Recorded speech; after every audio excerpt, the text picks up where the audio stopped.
Hello, viewers. Good afternoon, good morning, and good evening. Welcome to our CITAM Eldoret Roundtable.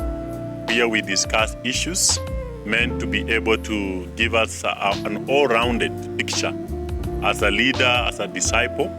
And I should say that both of you who are not Christians, both of you who are of different denominations are welcome. So, karibuni sana. My name is Reverend Elphas Bwire.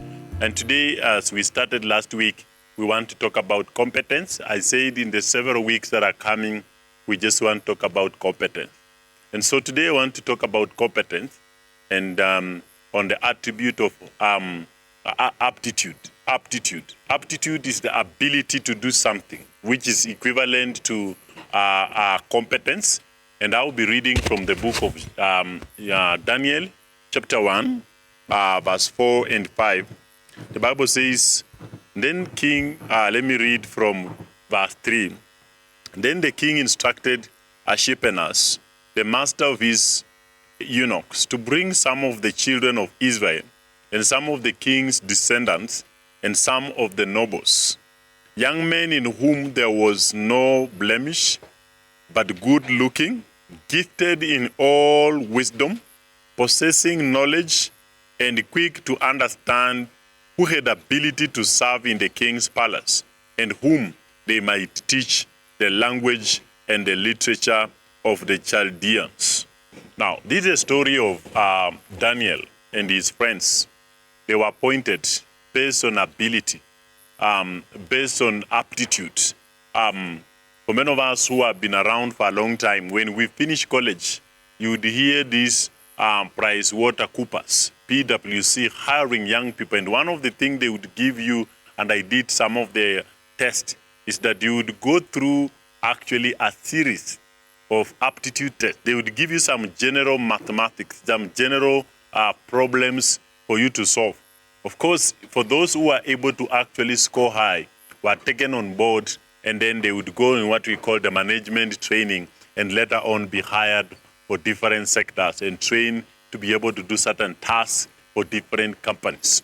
It's the same thing for Daniel in chapter 1. They are taken, and the measure is to be able to see those men who are skilled, those who are able to actually show aptitude, having the ability to be able to know how to grasp some certain literature and certain knowledge. And that is a cutting edge of competence, ability to learn. Many of us, when we get to organizations with our big degrees and our big experiences, one of the key attributes that really distinguishes us is the ability to learn. And I'm talking about around 4 things that you really need to learn and show aptitude every time you are in a place, whether you are serving as a Christian minister or just serving in their career. One of them is the Bible says that, and they were able to read all kind of literature. All kind of literature, which means we are expected as leaders to be readers. People have said that leaders are readers. Every day we lead, we lead.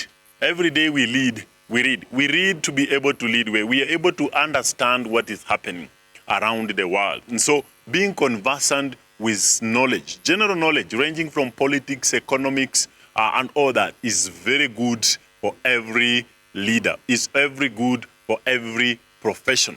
You know, getting just to be able to get to X, get to social media and just understand what is happening in the world, how to cook, how to dress, how to do this and all that, we can gain that from knowledge. The ability to read literature. And so aptitude to read and understand what is in the books and apply it is a critical. The second thing that we really need to do is to read culture. These boys that were taken in the king's palace were to be able to read the culture of that place and be able also to fit in. Now, for many of us who work in different places, we have seen Kenyans going to Dubai. Some of us are listening to us in different countries. Some of us actually ministering to cultures that are not ours. You are born in Western, you are ministering in Western Gish, you are born in Samburu, and you are living in a place in Taita Taveta or in Mombasa, all that. We are multifaceted, and we are a global village. People have said we are a global village. Although just living in Eldoret, you are able to get all information around different places. But of more importance is what you are able to get in a certain place and be able to understand a certain culture and be able to see how to adapt. And that is a key thing, the competence to adapt in a certain culture, that you are not getting shocked of what others do, which is different from what you are. Now, you must show aptitude of understanding their culture, understanding what these people appreciate. Now, I would also want to speak this on maybe I'll go to a certain organization. Until you find an organization called CITAM, and people say they're talking about CITAM DNA. You may want to read what defines CITAM, what defines Cooperative Bank, what defines KCB, what defines all those organizations that we say.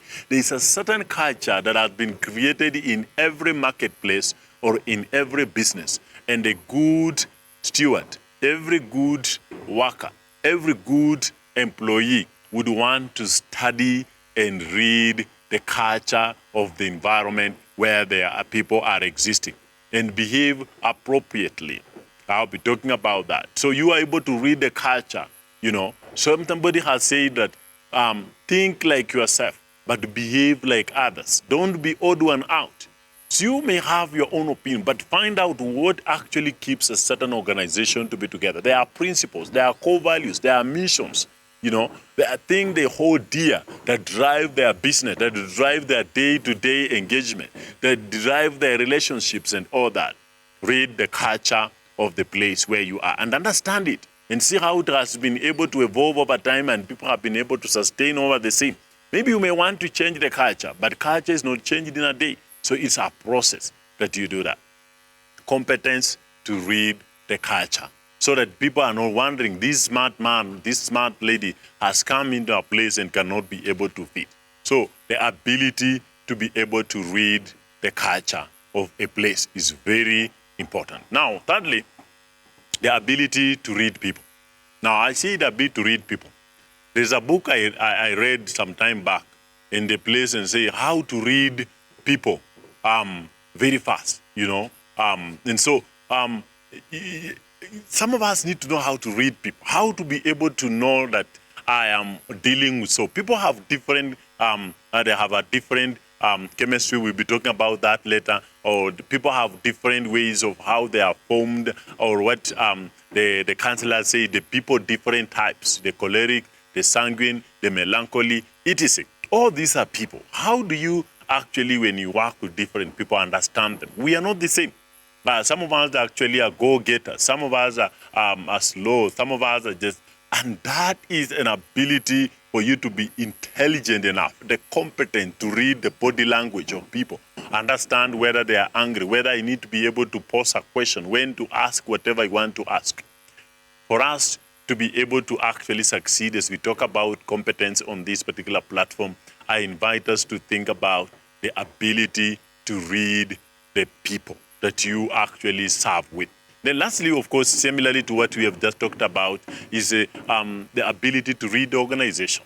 How is this organization formed? What is its history? What are some of these things they do? Apart from the culture, the thing they have formed that they do daily, there is also the in-depth way that forms certain organizations, that form certain churches, that form certain institutions.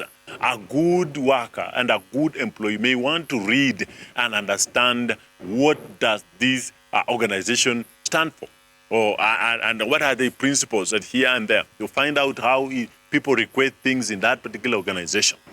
That is in itself competence, because competence just goes beyond the ability for you to exemplify the skills that you learned in school. Because you may go into the place and you want to actually be able to apply knowledge, and it's a general knowledge. You must be able to read the books, read the culture, read the organization, and read people. Read the systems that actually define that particular organization.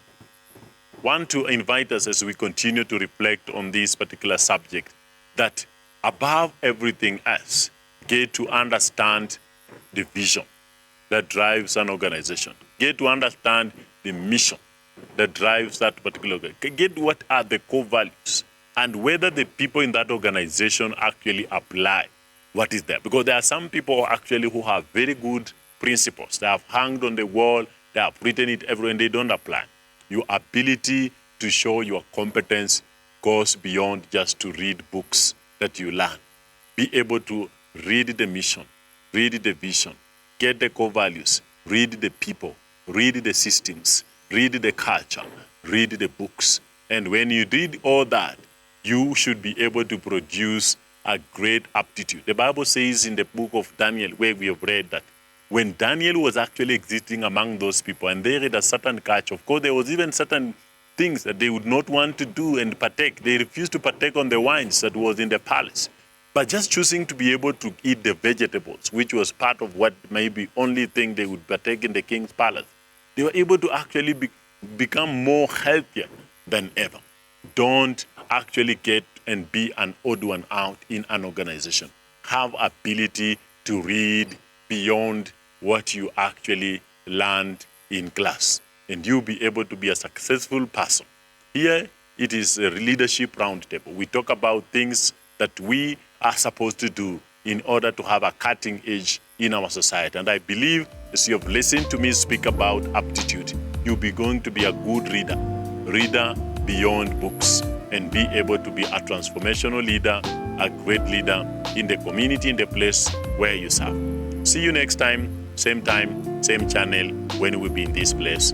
God bless you all the way from Sitam Eldoret here in Pioneer Estate, or from Kisumu, Kapsabet Road, Old Nairobi Road. Karibuni sana. God bless you. God bless you. God bless you.